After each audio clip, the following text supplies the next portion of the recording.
12th graders, welcome to our 2026 Martin Luther King Jr. Day. I'm so excited to see you all, and what a wonderful way to start. So I'm just going to give a little bit of information about what this moment and this particular panel means to me, still feeling fairly new to the school and to Austin, and then tell you a little bit about our special guests that we have for our panel today. So, as you know, of course, I'm Miss Elliott, and I really am honored to moderate this panel. I'm in my third year now at St. Stephen's, and I'm grateful to continue learning more about the original vision of our school, how we navigated the moments that tested that vision, and how the values connected to that vision can continue guiding us in our journey together today. Our theme for MLK Day this year, as you know, is Unity Through Love. At its heart, this theme reflects our Episcopal mission, the sacred promise to respect the dignity of every human being. This isn't a new idea for our school. It began with the vision of Bishop John Hines and our founding head of school, Reverend William Brewster, who wanted to create a school for the recovery of man, the recovery of our collective humanity, envisioning a place where students could seek truth and justice even in a divided world. In the 1950s and 60s, Austin was a city deeply divided by segregation. That was our reality. Yet within this community, there were people determined to build something different, what the Reverend Dr. King called the beloved community.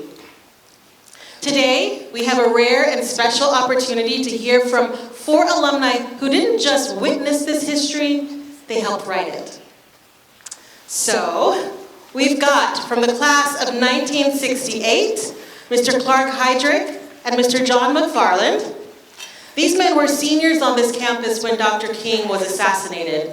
And instead of standing still, they and their classmates took action to create the Martin Luther King Jr. Scholarship. We're also joined by Mr. Rudy Green, class of 1971, who was the very first recipient of that Martin Luther King Jr. Scholarship and has spent decades as a leader on our board and a champion for the diversity in arts. And Mr. Rudy Green, class of 1986, brother of Mr. Rudy Green, an MLK scholarship recipient whose leadership as a trustee helped transform that early scholarship into the permanent endowment that supports our students today. So thank you so much for being here. Can we give them a round of applause?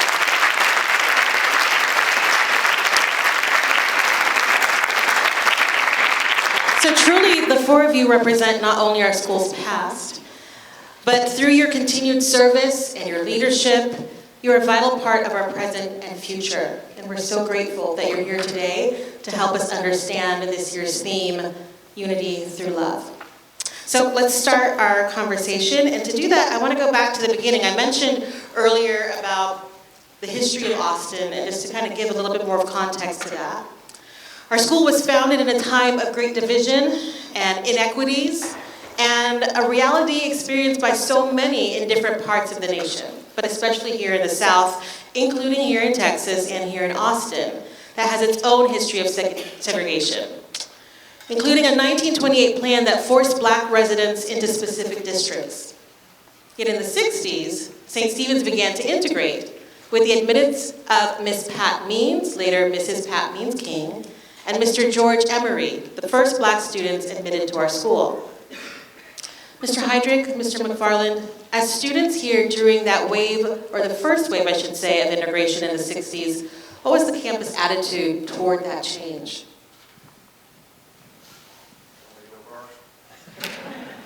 Can you hear me? Yeah.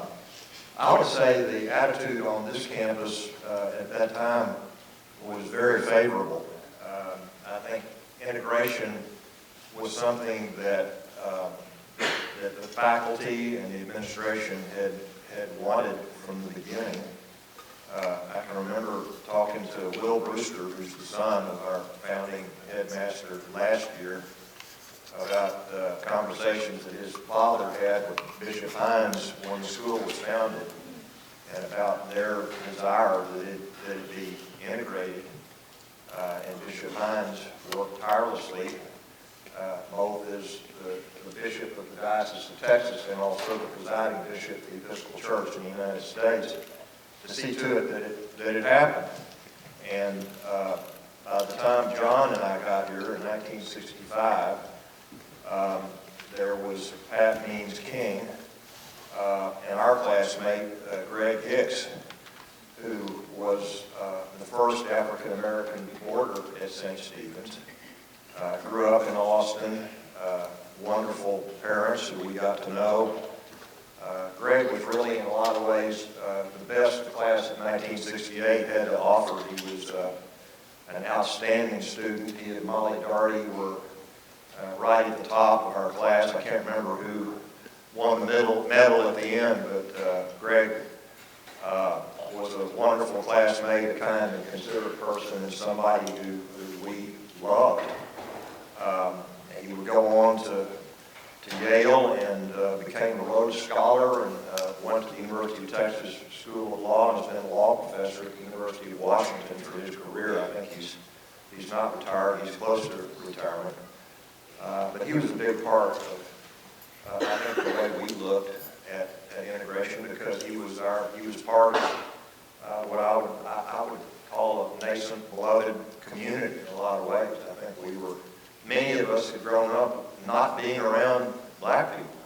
And you mentioned the 1928 plan in Austin. Austin was a very segregated city as a result of that. Black people lived east of what became I-35, East Avenue. They went to Anderson High School, a segregated high school. Latino students went to Johnston High School. African Americans could not eat in restaurants in Austin, Texas. It's hard to believe, but a fellow named Harry Aiken, who owned the Nighthawk restaurant, decided to integrate it, I think in the early 60s, and he was the owner of the Nighthawk and also led a nationwide effort to get other restaurants to open up to black people. He was elected mayor of Austin in the late 60s, and he was mayor when we were here in 1968 when all this happened. So John, you can comment, but I think it was the faculty, the administration, I think they looked forward to integration and having black people on campus for a long time. And when we got here, there were 2, but there were several who were added while we were here. I bet there were maybe 10 in 1968. Thank you, and thank you for the additional, I'm learning a lot today, I'll have to understand. So I'm so grateful for this opportunity. Mr. McFarland, did you have anything to add?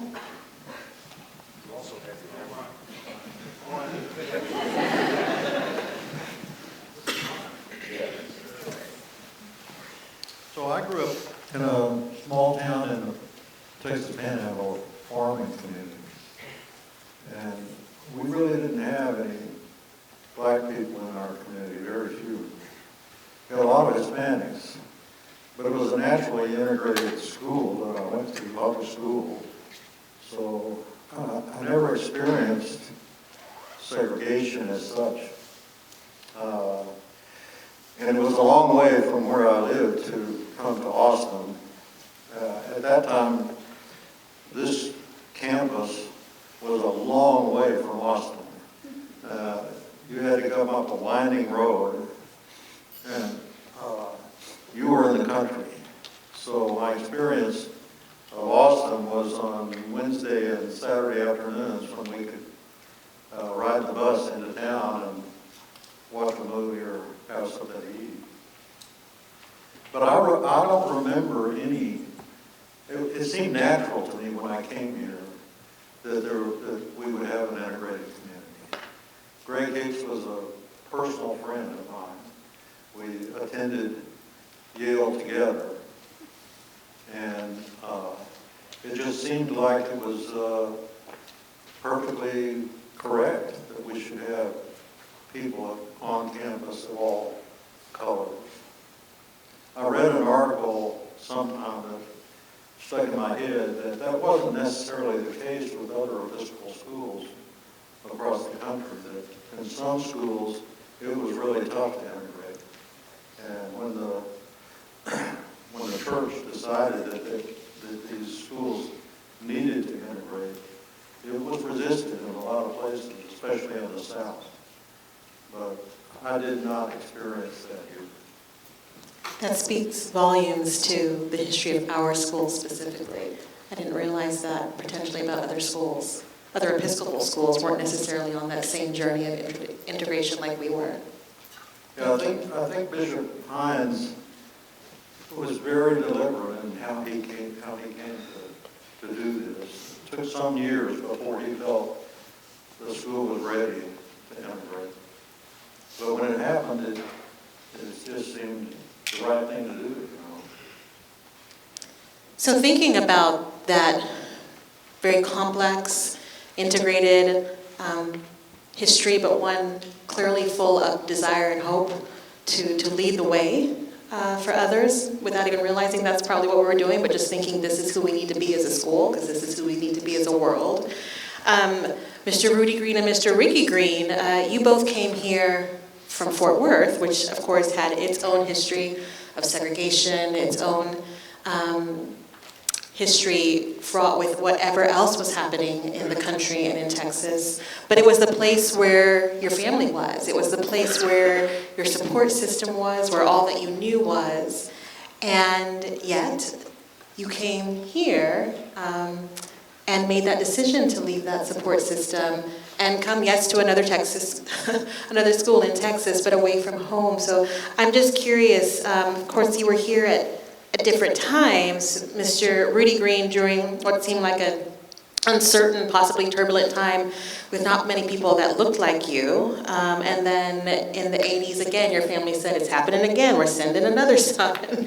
And you decided to come as well, Mr. Ricky Green. So if you could both talk to that choice to come here and the why and the what kept you and what that experience was. Well, thank you for having the opportunity to visit with you guys. What I would say is, my family did not choose St. Stephen's. St. Stephen's chose me. I had never heard of St. Stephen's until about 2 months before I enrolled as a student. I'd never heard of St. Stephen's. This was 1968, very, very turbulent time. I mean, we talk about the assassination of Martin Luther King, but you know, within 2 months, or about 2 months thereafter, Robert Kennedy was assassinated. And in the black community, the Kennedy family was a beacon of hope, just as Martin Luther King was. So it was a rough time.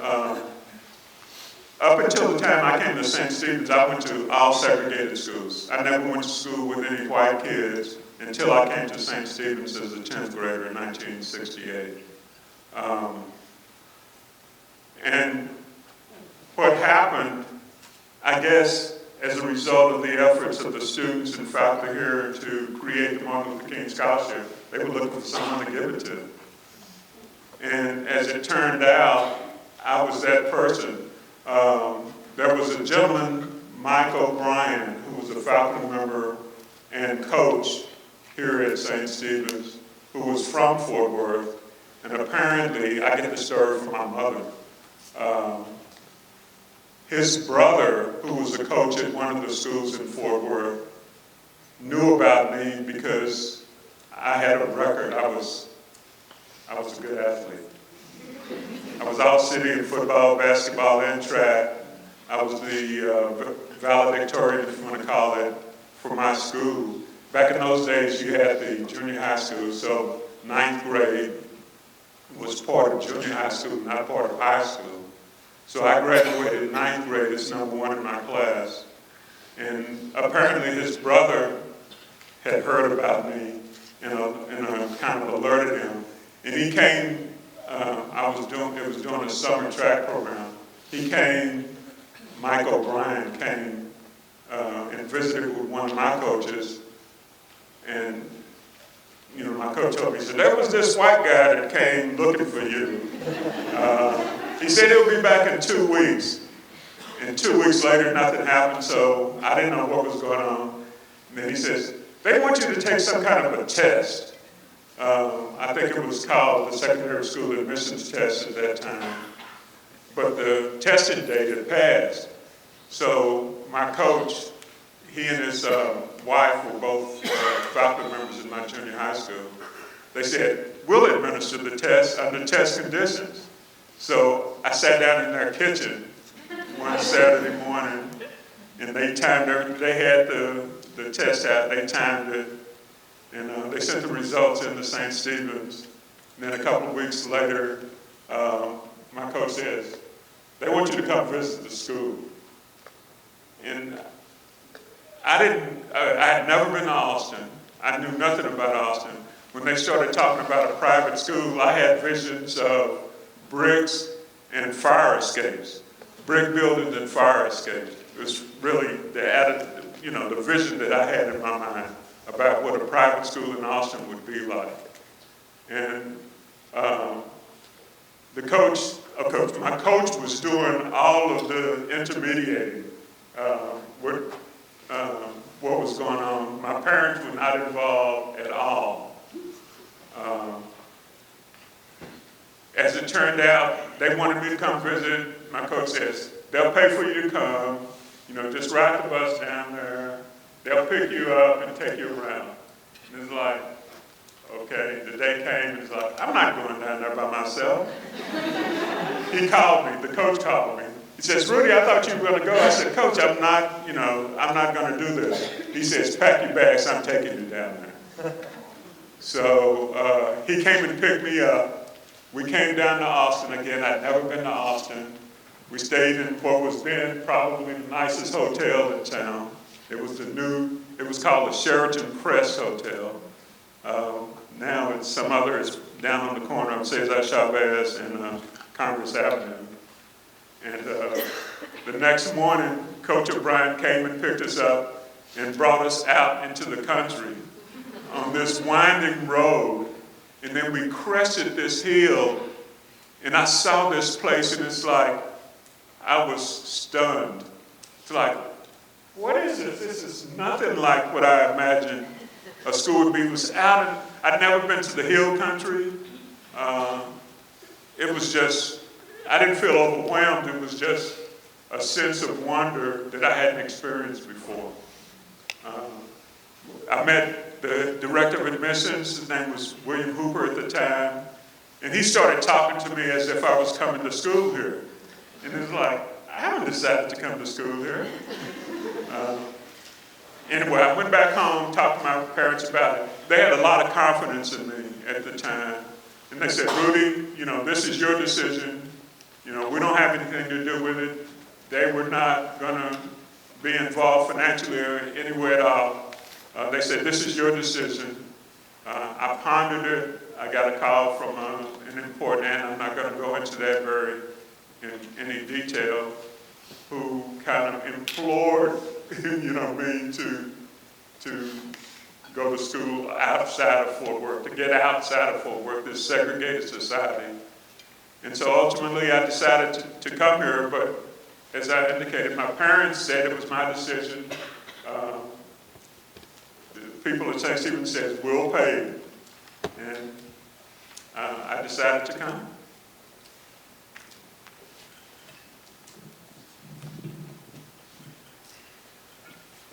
Good morning. First, I want to say thank you to St. Stephen's and Marsha Elliott for putting this together, and for everybody that has done so much to get this panel together. David, thank you very much for that, and April. Appreciate all that you guys have done for that. And it's good to be on campus again. First, happy MLK Day. So I'm glad to see so many people are out and about and attending this panel today.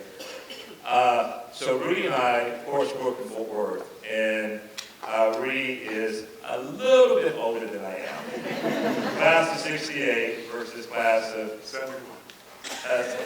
68 for Clarke, 68 for John, 71 for Rudy, 86 for me. And I will say that 86 is still probably the best class ever.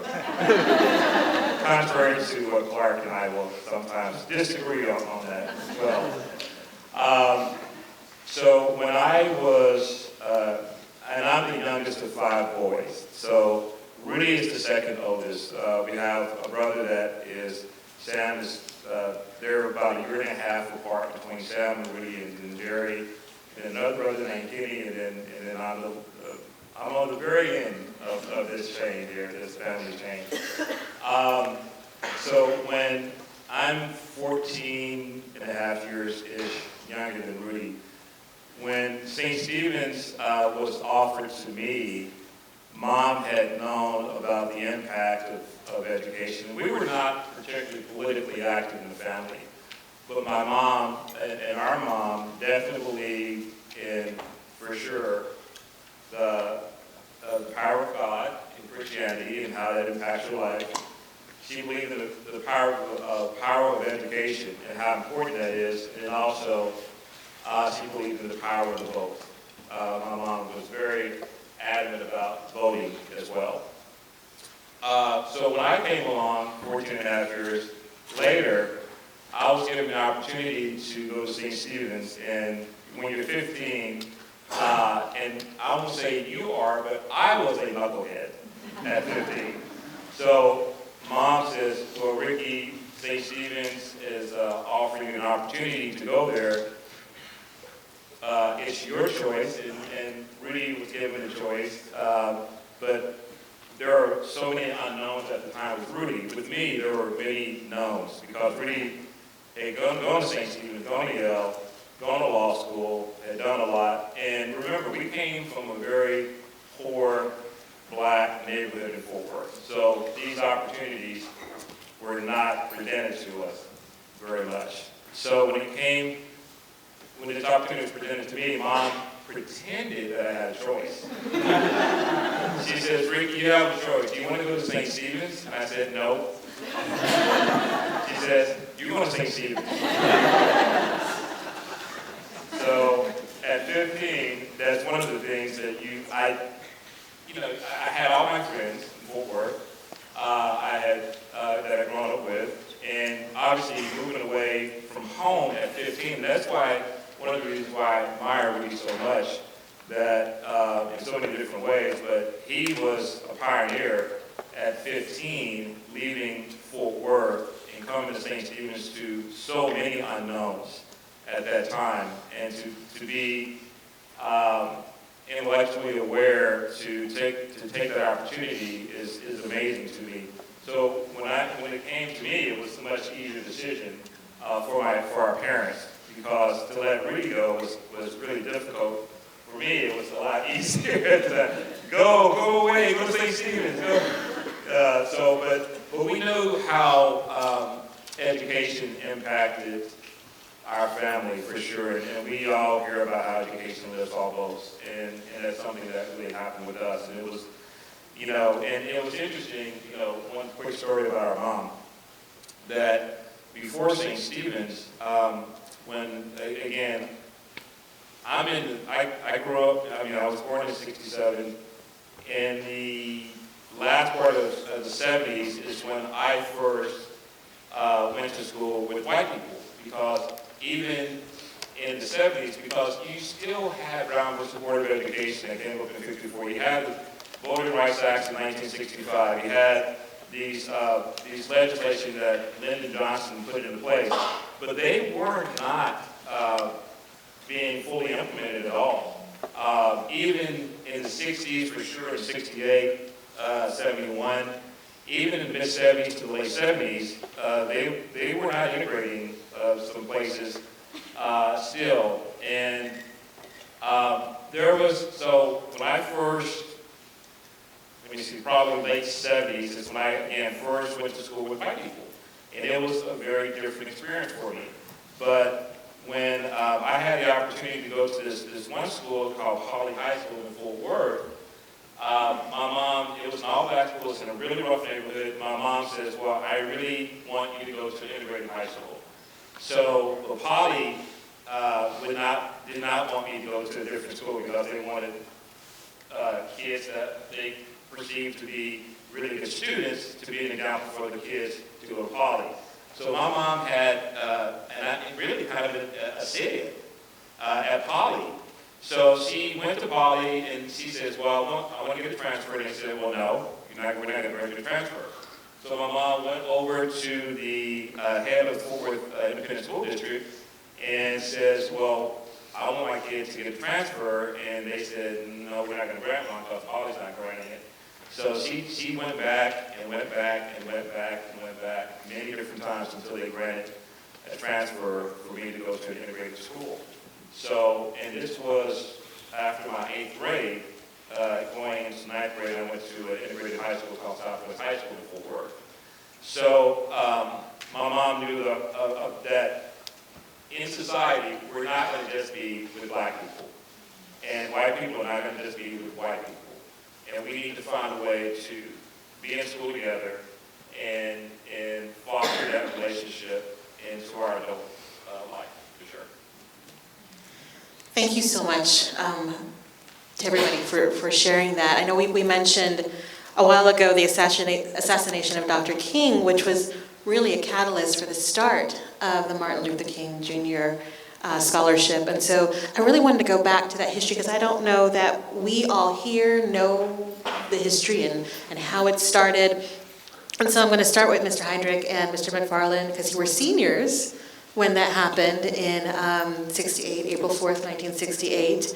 And so could you talk about where you were when you heard the news? I think there was a special teacher that was involved, and if you could talk to that and how you and your classmates said, okay, we need to do something, there needs to be more.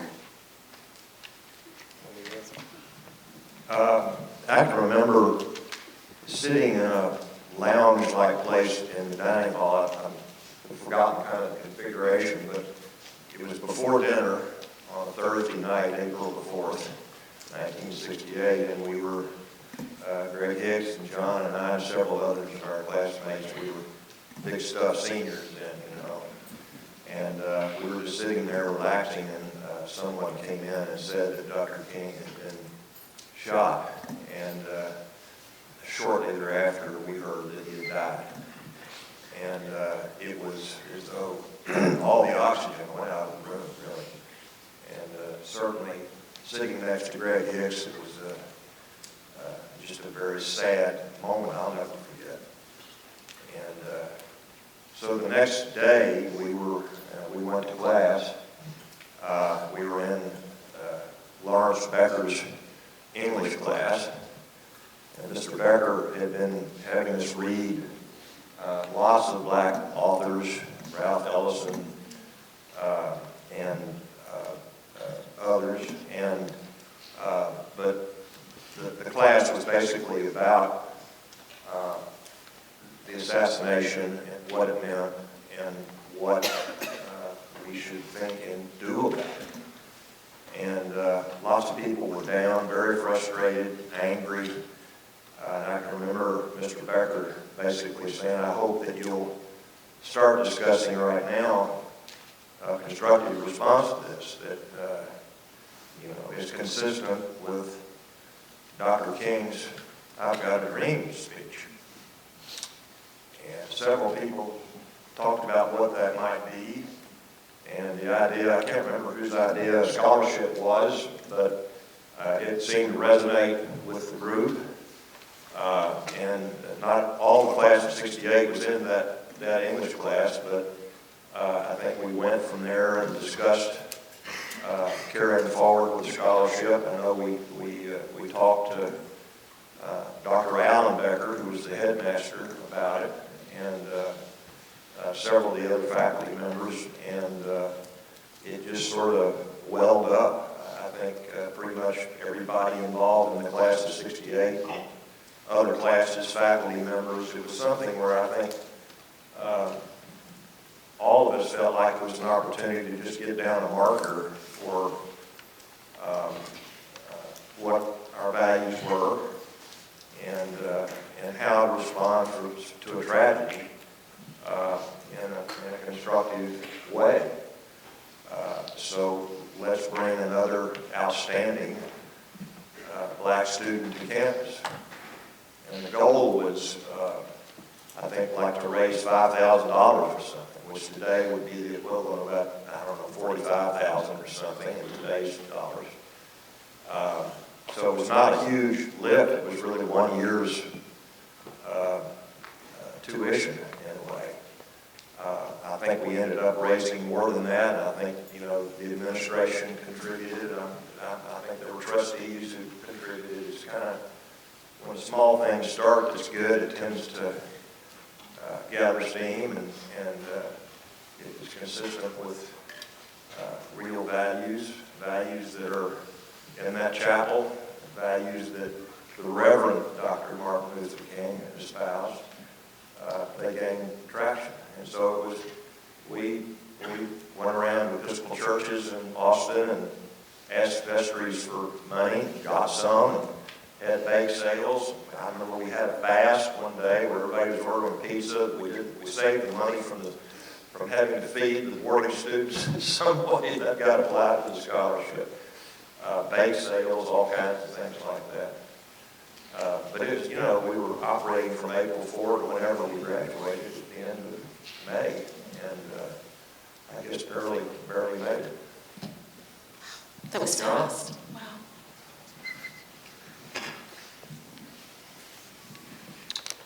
So, I remember going with Clarke to the vestry of Good Shepherd Church, which is our church now, and presenting our idea to the vestry. They said, well, we'd be glad to give the money to a scholarship, but we don't really like the idea of naming it after Martin Luther King. And we learned later that not the vestry, but the rector, from his own fund, gave us some money for the scholarship. So that really impressed me. That was the first inkling I had of, what Austin was like at that time. Good Shepherd was called the Church of the Good Cadillac. So, but the school also, as part of our effort, agreed that we raised money for a one-year scholarship. The school would carry that student for the remainder of his time at St. Stephen's. And I was impressed by how long that scholarship continued and the effort that the school made in keeping it alive. I know that for years there was a concession stand at the ball games at the school, and all of the proceeds from the concession stands went to the scholarship. When you think about it, it was pretty amazing that in such a short time we could raise enough money for a scholarship for a student. I don't know how we did it, actually. A lot of generous people contributed, I know. But Clarke and I Clarke and I are really proud that the scholarship has been revived and it is doing well today. We've got these guys next to us to thank for that. So that was a really short time. I thought you were going to say it was a year, but then I realized that timeline didn't make sense because then you came in 1968 and that had to be really fast. So that does speak to the power of how people came together and said, yeah, we need to do this, and this is important. So the two of you, Mr. Green and Mr. Green, you weren't here in 1968 yet when Dr. King was assassinated, but I am curious, like, how did his assassination, you talked about his importance and the importance of the Kennedys to your family, what impact did that have on you and your family, and how did that inspire you when you came here in your different tenures here as a recipient of this scholarship named after him and the impact you wanted to make here? One of the things that we need to remember is there was a lot of stuff going on in 1968. Martin Luther King was very significant, but he was one of many people. There was a lot of stuff going on. The Vietnam War, it was the height of protests against the Vietnam War. It was a time for a lot of people in my age group felt like it was time for revolution. It was not just, racial issues. There were a lot of issues in the society that were troubling to people. When I came here, I was certainly, I didn't even know, of course, about a Martin Luther King Scholarship at St. Stephen's. I came here because I was encouraged to do so, and there was a commitment by the school that my attendance would be funded. In one sense, I came with a chip on my shoulder. Ricky was saying that our mother, who was very strongly interested in education, wanted me to go to an integrated school as well. And they were just desegregating public schools in Fort Worth at the time. So it was likely the case that I would not have gone to one of the historic black schools in Fort Worth, but the decision hadn't been made because, as I indicated before, there were a lot of schools that were trying to encourage me to come to their school. So when I came here, and there was, as Clarke mentioned, there was, I think, an increase in the number of black students. There were 12 black students at St. Stephen's when I came. We called ourselves the Dirty Dozen. And many of us were here with the attitude that we're going to prove that black students belong. It's really interesting when I think about the environment when Ricky came, because when I came, it was like people had a purpose. You're here to prove things, because society was saying, there's a difference. There's a difference between black people and white people. We're not all the same. And we wanted to prove that we are all the same. And so Dr. King's message resonated, but there were a lot of messages that were resonating at the time. It's interesting, I quip that when I graduated in '71, I went to college looking for revolution, and because it was the '70s, I ended up with disco. Because things changed kind of that quickly. But, the late '60s, early '70s were turbulent times. And it's hard to really get across what that environment was like to students in today's world. Well, I was born in '67, so when it all was going on in April 4, 1968, I was 6 months, 5 months, something of that nature. But Rudy and I were talking yesterday, and Rudy was sharing with me some of the things she's sharing with you today about how the '60s were incredibly turbulent and how MLK at the time in 1960s, he was a leader in the civil rights movement, but there were so many other figures that were important in the civil rights movement in the 1960s. And Rudy and I talked about, and Rudy shared with me particularly, that MLK, of course, he believed in peaceful protest and nonviolence. He was inspired by Gandhi, and that, but there were other people that did not believe in peaceful protests. There were the Malcolm X's of the world and the Stokely Carmichaels of the world in the '60s that were followed very much. There were a lot of people, black people, saying, well, we want revolution. As Rudy said, he wanted to go have a revolution at that time. And so MLK's legacy has, in just my personal opinion, from a historical standpoint, has significantly evolved over time because in the '60s, again, he was one of many.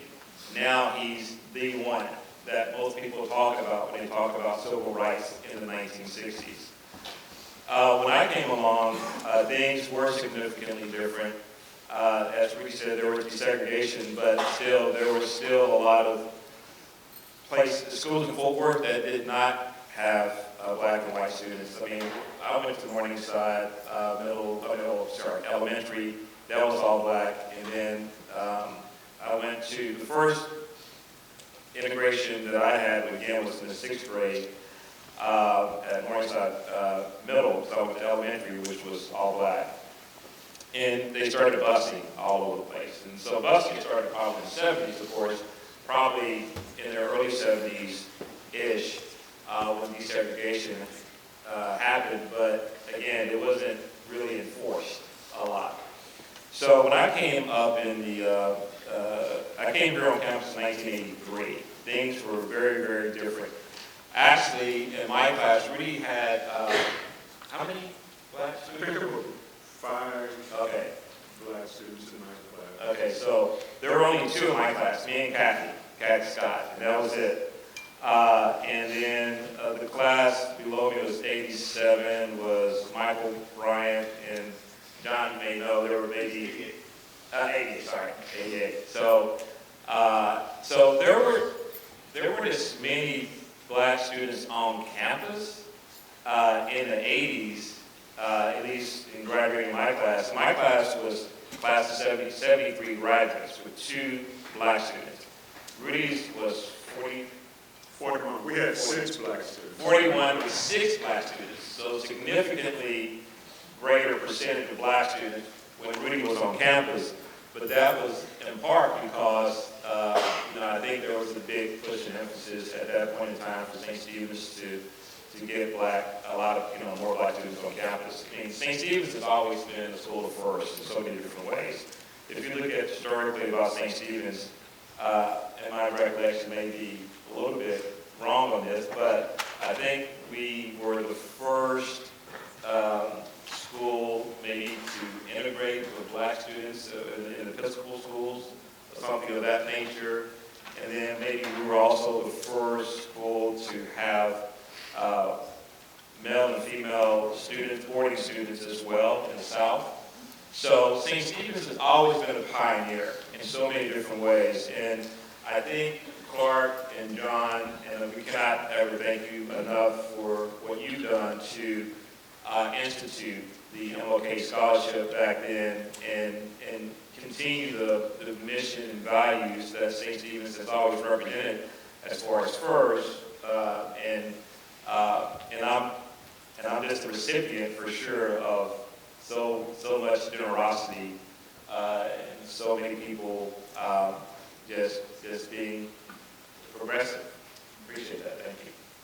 So you're the recipient, and you played a huge role in making sure that this scholarship that started in 1968 would continue. It wouldn't just die off eventually. Could you talk a bit about, or anyone can chime in, talk a bit about how this scholarship became something that is endowed, meaning that we can continue to rely that this will continue to go on, and this opportunity then will continue to happen for others?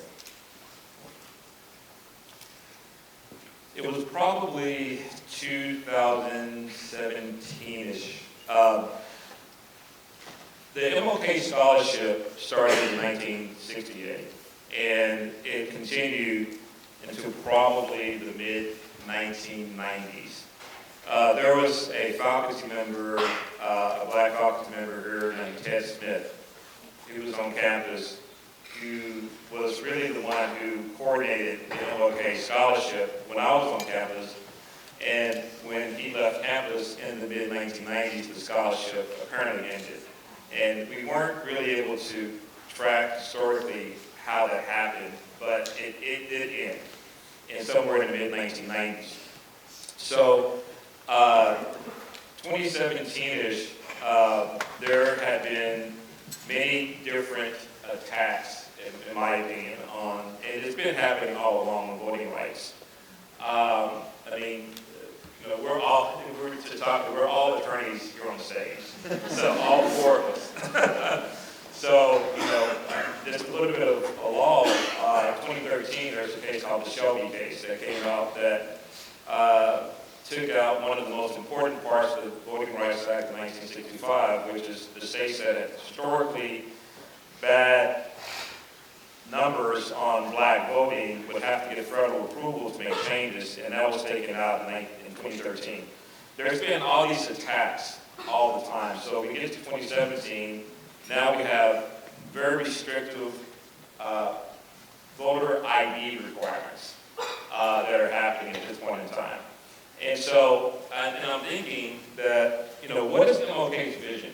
His vision was people to have the right, in part, to vote, because that empowered people to be able to participate in society, and that was his whole, one of his visions was for black and white people to have equal access and equal rights to just about everything across the board.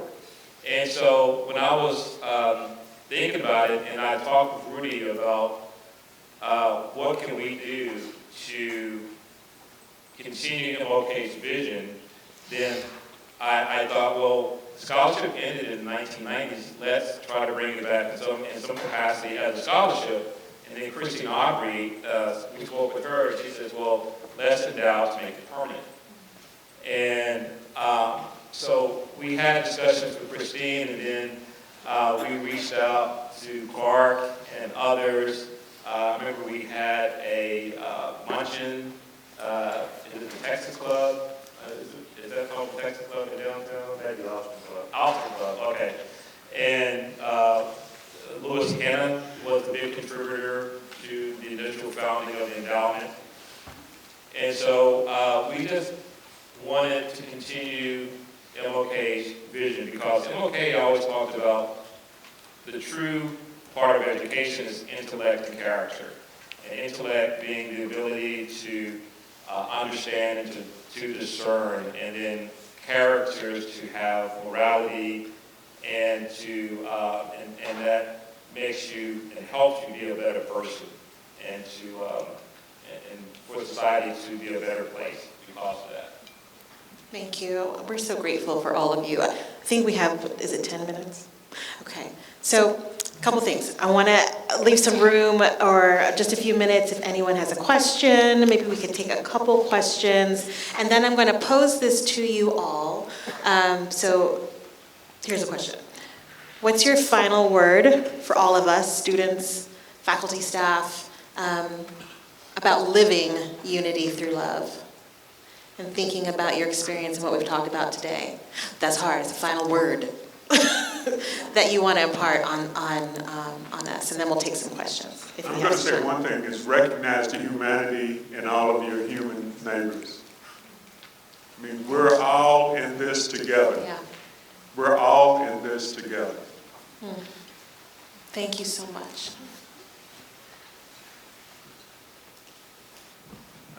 I guess I would say act. Act in love, act in a way that brings in, act in a way that lifts up. Even if it's a small thing, what John and I and others in our class did was really a relatively small thing done over the course of like 1 month. We lucked out with 2 guys like this and a lot of other people that got that scholarship that really just gave life to what we had hoped for. But it started by doing something, and don't just sit there, but act in love and bring in. And a lot of times when you do that, God helps with the work, and you get lucky, and other people want to be a part of that. And so that's what I want. Thank you. I would say, as Clarke said, definitely take action. If there's things that you want to see improved, take action to do it, but do it with love and not with hate. One of Dr. King's vision was, he always talked about love. And for those that, and Rudy and I came here last night to hear Bishop Curry talk about the power of love, and that's what Jesus taught.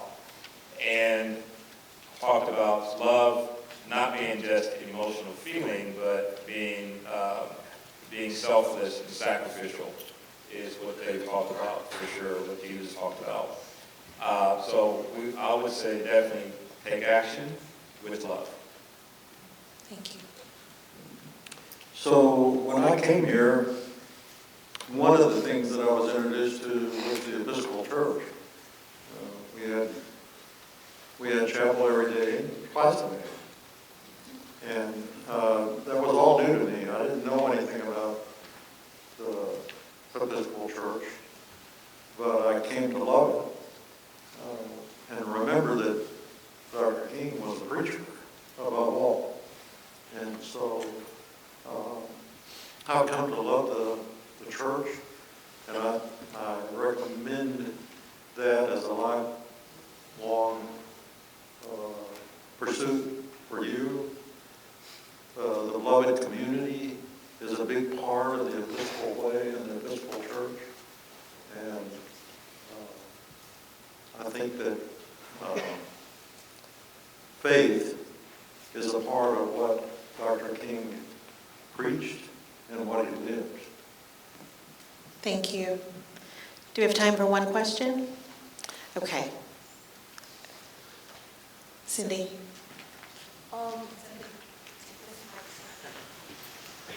I can Project very loudly.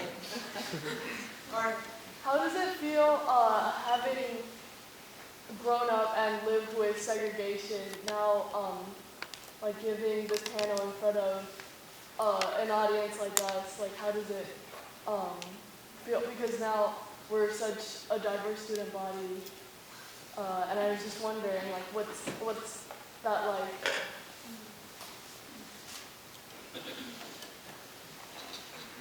Wonderful.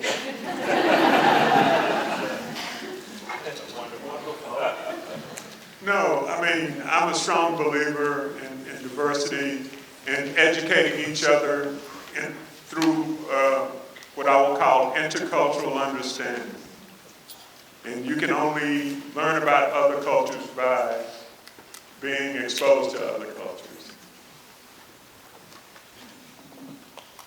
I think it is amazing to see so many different faces in this crowd, and to see so many different faces on campus, and to be led by a very progressive administration that believes in diversity, equity, and inclusion, with Chris Gunn and Marsha Elliott leading the charge on that. And I think they're doing an amazing job here.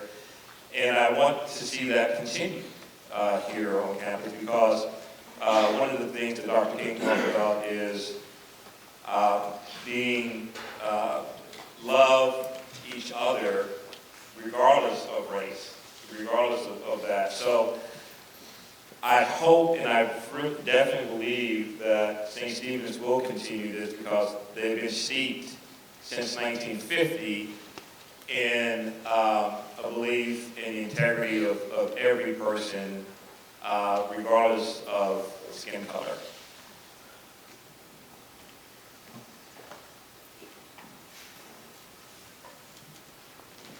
Oh, we have time for another question. So, can you project?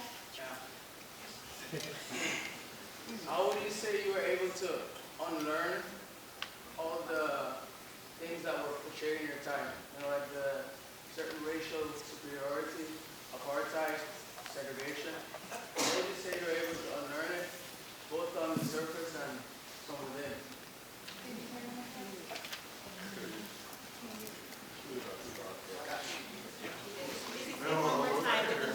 No, the question had to do with unlearning the indoctrination that happens in society. You know, things that your family tells you, things that your culture tells you.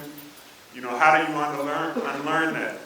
And again, I'll go back to the point of interacting with other cultures and understanding that we're all human, even in that we're all flawed.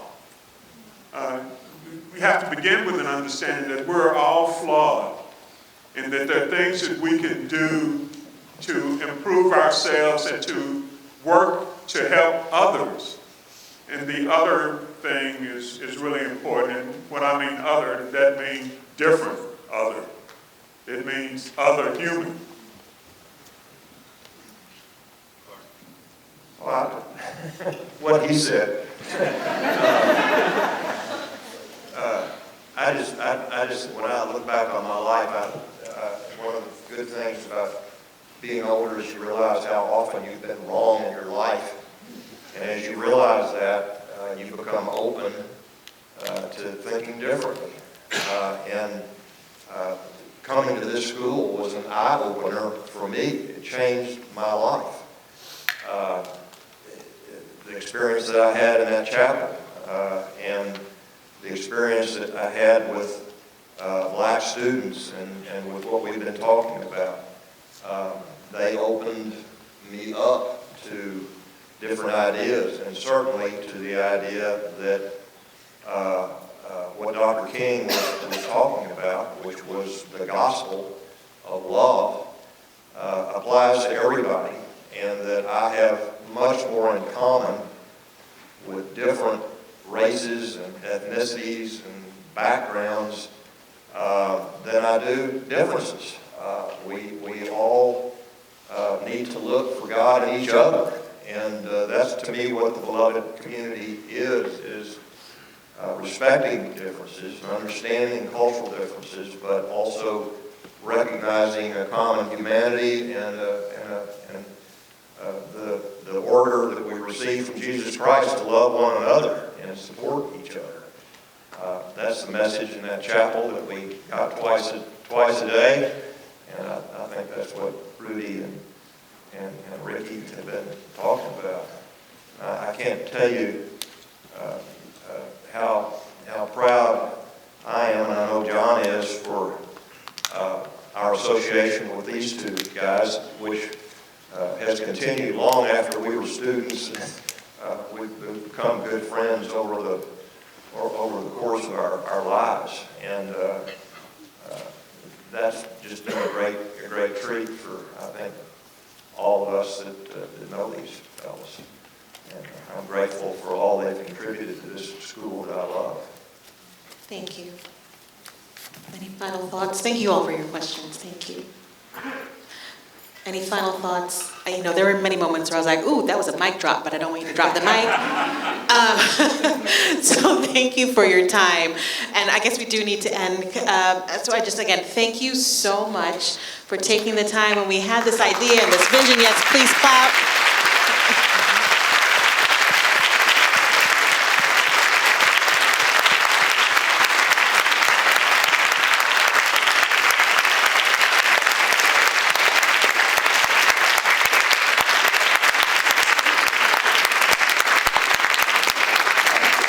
I truly have learned so much. I'm a little emotional, but that's just who I am, in a good way. I just appreciate you being open and just honest and just teaching us, and for still being so connected to our school and who we are and who we hope to continue to be. So thank you so much again for being here. We appreciate you all. One more round of applause.